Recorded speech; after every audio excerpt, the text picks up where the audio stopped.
Président, quand on lit ce rapport d'enquête parlementaire, on a l'impression qu'il y a une véritable entreprise de prédation, de népotisme sur l'argent public. Est-ce que ça vous a choqué? Je vous assure que je n'ai jamais lu ce rapport. Vous n'avez jamais lu ce rapport? Je vous assure que je n'ai jamais lu ça. Vous en avez entendu parler quand Oui, même. j'ai entendu parler de ça. J'ai entendu. Ça vous a surpris, certaines choses?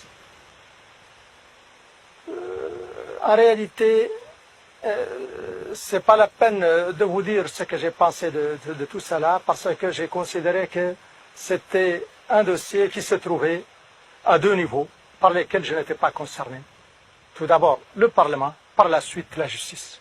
Mais quand même, vous étiez plutôt Oui. son ami de 40 ans, son plus proche lieutenant. Beaucoup de gens se disent, quand ils lisent tout ça, vous ne pouvez pas ignorer tout cela. Vous deviez être au courant de ce qui se passait quand même. J'avais d'autres choses à faire. Vous ne vous êtes jamais douté de tout ce qui se passait? Non. Non. Non. Non. Je me suis jamais douté. Je me suis jamais douté. Effectivement, pour revenir un peu à ça, je peux vous dire que, en tant que personne, mais pas en tant que président, j'ai été bien surpris par ce qui a été révélé dans ce rapport. Vous n'avez pas senti de sa part peut-être une façon de vous prendre comme son éternel second, une sorte peut-être de mépris à l'égard de ses proches? Non, je n'ai jamais...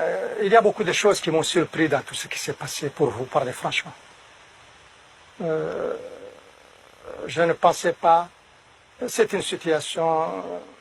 Je ne pensais pas qu'on pouvait se trouver dans la situation dans laquelle nous sommes.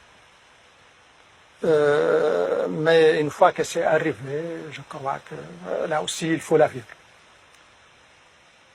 Mais correctement. Mais vous êtes amer quand même, hein, vous êtes déçu. Hein.